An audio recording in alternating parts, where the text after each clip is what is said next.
ਆਪਣੇ ਬੱਚਿਆਂ ਨੂੰ ਅਲੱਗ-ਅਲੱਗ ਰੂਪਾਂ ਵਿੱਚ ਜਨਮ ਦਿੰਦੀ ਹੈ। ਤੇ ਇਸੇ ਤਰ੍ਹਾਂ ਇਹ ਦੁਰਗਾ, ਇਹ ਮਾਂ, ਇਹ ਪ੍ਰਕਿਰਤੀ ਅਲੱਗ-ਅਲੱਗ ਰੂਪਾਂ ਵਿੱਚ ਜਨਮ ਦਿੰਦੀ ਹੈ।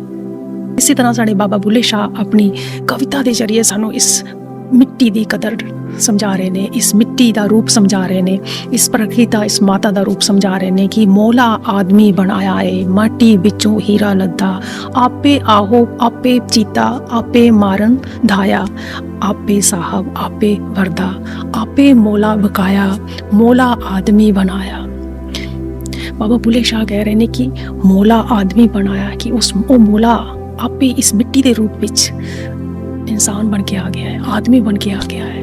ਇਸੇ ਮਿੱਟੀ ਵਿੱਚ ਸਾਹ ਆ ਗਏ ਨੇ, ਇਸੇ ਮਿੱਟੀ ਵਿੱਚ ਜਦੋਂ ਜਾਨ ਆ ਜਾਂਦੀ ਹੈ ਕਿ ਉਹ ਆਦਮੀ ਬਣ ਕੇ ਵਹੀ ਮੌਲਾ ਆ ਗਿਆ। ਇਸ ਰੂਪ ਵਿੱਚ ਇੱਕ ਰੂਪ ਸਮਝਾ ਰਹੇ ਨੇ ਸਾਨੂੰ ਕਿ ਬਣ ਕੇ ਆ ਗਏ ਨੇ, ਮਿੱਟੀ ਵਿੱਚੋਂ ਹੀਰਾ ਲੱਦਾ, ਕਿ ਇਸੇ ਮਿੱਟੀ ਵਿੱਚੋਂ ਅਸੀਂ ਹੀਰਾ ਲੱਭ ਲਿਆ ਹੈ।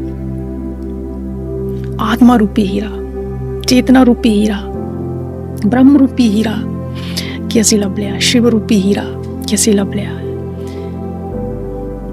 ਕਿ ਉਹੀ ਮੌਲਾ ਇਸ ਆਦਮੀ ਦੇ ਰੂਪ ਵਿੱਚ ਬਣ ਕੇ ਆ ਗਿਆ। ਇਹੀ ਮਿੱਟੀ ਉੱਠ ਕੇ ਖੜੀ ਹੋ ਗਈ ਹੈ ਜੋ ਮੌਲਾ ਦੇ ਰੂਪ ਵਿੱਚ, ਆਦਮੀ ਦੇ ਰੂਪ ਵਿੱਚ ਮੌਲਾ ਬਣ ਕੇ ਆ ਗਈ ਹੈ। ਕਿ ਇਸੇ ਸਰੀਰ ਦੇ ਵਿੱਚੋਂ, ਇਸੇ ਮਿੱਟੀ ਦੇ ਵਿੱਚੋਂ ਅਸੀਂ ਹੀਰਾ ਲੱਭ ਲਿਆ, ਹੀਰਾ ਲੱਭ ਲਿਆ। ਕਿ ਆਪੇ ਉਹ ਸ਼ਿਕਾਰੀ ਹੈ, ਆਪੇ ਸ਼ਿਕਾਰ ਹੈ, ਆਪੇ ਮਾਰਨ ਦਾ ਹੈ, ਕਿ ਆਪੇ ਉਹ ਮਾਰਦਾ ਹੈ ਔਰ ਆਪੇ ਫਿਰ ਜਿੰਦਾ ਕਰ ਦਿੰਦਾ ਹੈ। ਆਪੇ ਵਿਕ ਜਾਂਦਾ ਹੈ, ਆਪੇ ਖਰੀਦ ਲੈਂਦਾ ਹੈ, ਆਪੇ ਮੌਲਾ ਬਕਾਇਆ, ਮੌਲਾ ਆਦਮੀ ਬਣਾਇਆ। ਆਪੇ ਆਹੋ ਆਪੇ ਚੀਤਾ, ਕਿ ਆਪੇ ਉਹ ਸ਼ਿਕਾਰੀ ਵੀ ਆ ਔਰ ਆਪੇ ਸ਼ਿਕਾਰ ਵੀ ਕਰਦਾ ਹੈ, ਆਪੇ ਵੇਚਦਾ ਹੈ, ਆਪੇ ਖਰੀਦ ਵੀ ਕਰ ਲੈਂਦਾ ਹੈ। ਇਹ ਮਿੱਟੀ ਹੀ ਸਭ ਕੁਝ ਕਰੀ ਜਾਂਦੀ ਹੈ ਔਰ ਫਿਰ ਇੱਕ ਦਿਨ ਮਿੱਟੀ ਮਿੱਟੀ 'ਚ ਵੀ ਸਮਾ ਜਾਂਦੀ ਹੈ। ਕਿੰਨਾ ਸੋਹਣਾ ਸਾਡੇ ਬਾਬਾ ਬੁੱਲੇ ਸ਼ਾਹ ਨੇ ਸਾਨੂੰ ਐਗਜ਼ਾਮਪਲ ਦਿੱਤਾ ਹੈ ਕਿ ਮੌਲਾ ਆਦਮੀ ਬਣਾਇਆ ਹੈ। ਔਰ ਅਸੀਂ ਪਰਮ ਬਸ ਇਸ ਮਿੱਟੀ ਨੂੰ ਦੀ ਖੋਜ ਨਹੀਂ ਕਰ ਪਾਉਂਦੇ, ਅਗਿਆਨਤਾ ਬਸ ਅਸੀਂ ਜਾਣ ਨਹੀਂ ਪਾਉਂਦੇ ਕਿ ਸ਼ਿਕਾਰੀ ਕੌਣ ਹੈ, ਸ਼ਿਕਾਰ ਕੌਣ ਹੈ, ਮਾਰਦਾ ਕੌਣ ਹੈ, ਜਿੰਦਾ ਕੌਣ ਕਰਦਾ। ਫਿਰ ਅਸੀਂ ਅਗਿਆਨਤਾ ਬਸ ਇਸ ਹੀਰੇ ਨੂੰ ਦੀ ਪਰਖ ਨਹੀਂ ਕਰ ਪਾਉਂਦੇ। ਮਿੱਟੀ ਦੀ ਪਰਤ ਜਿਹੜੀ ਆ ਤੇ ਰੂਪੀ ਮਿੱਟੀ ਹੈ, ਇਸ ਮਿੱਟੀ ਤੋਂ ਹੀ, ਇਸ ਧਰਤੀ ਤੋਂ ਹੀ ਉੱਠੀ ਹੈ ਤੇ ਇਸ ਮਿੱਟੀ ਦੀ ਵਜ੍ਹਾ ਨਾਲ ਅਸੀਂ ਉਹ ਪਿਛਲਾ ਹੀਰਾ ਨਹੀਂ ਦੇਖ ਸਕਦੇ। ਅਗਿਆਨਤਾ ਬਸ ਕਿ ਅਸੀਂ ਲੱਭ ਲਿਆ ਹੈ ਮਾਟੀ ਵਿੱਚੋਂ ਹੀਰਾ ਲੱਦਾ, ਕਿ ਮੈਂ ਮਿੱਟੀ ਵਿੱਚੋਂ ਹੀਰਾ ਲੱਭ ਲਿਆ। ਔਰ ਸਾਨੂੰ ਵੀ ਇਸ਼ਾਰਾ ਕਰ ਰਹੇ ਨੇ ਕਿ ਤੁਸੀਂ ਵੀ ਲੱਭ ਸਕਦੇ ਹੋ।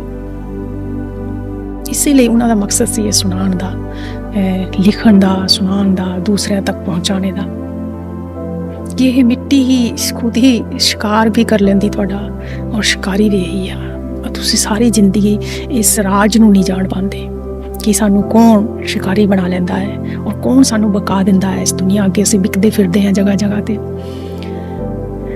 ਚੰਦ ਪੈਸਿਆਂ ਲਈ ਅਸੀਂ ਵਿਕ ਜਾਂਦੇ ਹਾਂ। ਥੋੜੀ ਜਿਹੀ ਚਮਕ ਦੇਖ ਕੇ ਅਸੀਂ ਪਿਘਲ ਜਾਂਦੇ ਹਾਂ ਔਰ ਆਪਣੇ ਆਪ ਨੂੰ ਵੇਚ ਦਿੰਦੇ ਹਾਂ। ਉਹੀ ਮੌਲਾ ਹੀ ਤੁਹਾਨੂੰ ਮੋਹ ਕਰਕੇ ਵੇਚ ਲੈਂਦਾ, ਵਿਕਣੇ ਤੇ ਮਜਬੂਰ ਕਰ ਦਿੰਦਾ ਹੈ। ਆਪਣੀ ਮਾਇਆ ਦਿਖਾ ਕੇ, ਆਪਣੀ ਮਾਇਆ ਦਾ ਖੇਡ ਦਿਖਾ ਕੇ ਤੁਹਾਨੂੰ ਮਜਬੂਰ ਕਰ ਦਿੰਦਾ ਵਿਕਣੇ ਤੇ, ਔਰ ਫਿਰ ਖੁਦ ਹੀ ਲੈਂਦਾ ਤੁਹਾਨੂੰ। ਖਰੀਦਣ ਵਾਲਾ ਵੀ ਉਹੀ ਹੈ, ਵੇਚਣ ਵਾਲਾ ਵੀ ਉਹੀ ਹੈ, ਔਰ ਤੁਹਾਨੂੰ ਆਪਣੇ ਹੀ ਜਾਲ ਵਿੱਚ ਫਸਾ ਕੇ, ਇਸ ਮੋਹ ਮਾਇਆ ਦੇ ਜਾਲ ਵਿੱਚ ਫਸਾ ਕੇ, ਇਸ ਮਿੱਟੀ ਦੇ ਜਾਲ ਵਿੱਚ ਫਸਾ ਕੇ ਫਿਰ ਲੁੱਟ ਵੀ ਲੈਂਦਾ ਹੈ, ਕੈਦੀ ਬਣਾ ਦਿੰਦਾ ਹੈ। ਕਿੰਨਾ ਸੋਹਣਾ ਸਾਨੂੰ ਉਹਨਾਂ ਨੇ ਸਮਝਾਇਆ ਹੈ। ਇਹ ਸਭ ਨਹੀਂ ਸਮਝ ਸਕਦੇ ਇਹਨਾਂ ਗੱਲਾਂ ਨੂੰ।